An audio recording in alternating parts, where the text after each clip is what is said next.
this is the most important infrastructure project India has ever attempted in its history. Okay. Wow. In terms of the ability to influence global events. I'm not talking of a project on the Indian mainland. You have port projects, you have airport projects, you have military bases, you have strategic bases and all that. But none of them affects global commerce in a way that the ICTP does, the Galathea Bay project in Nicobar Island. Simply because of its location. It is astride the world's most important shipping strait, the Malacca Straits. I've already told you the numbers.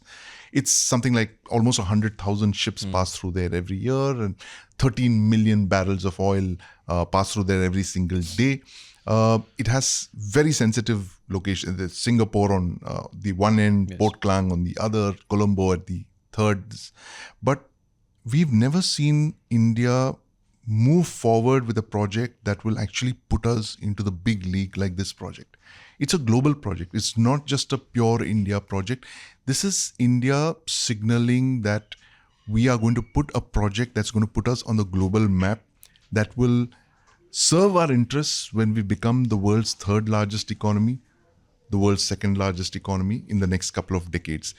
And this is a slow burner of a project. It's going to take several years to be realized, right? The first phase comes up in 2028. That's 3 years from now.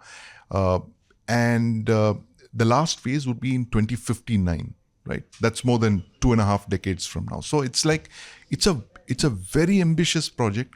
And if it's realized, it aims to make a Singapore kind of port for India, which is astride the global shipping lanes. See, the problem is that India is, we like to say that, we are astride the global shipping lanes and all that. But the fact is that flow, that highway that I told you, actually passes far south. Okay. It goes out of the Malacca Straits and then it comes down below Colombo and then it goes up like that.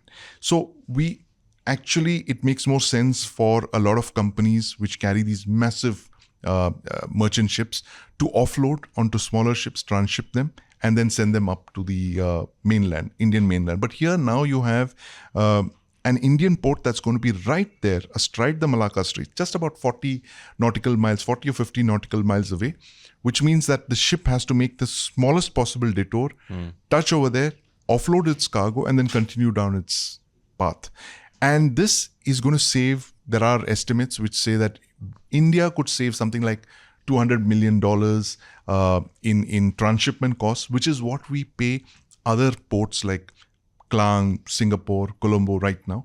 We offload cargo destined for India onto these ports, and from there it's transshipped to the Indian mainland.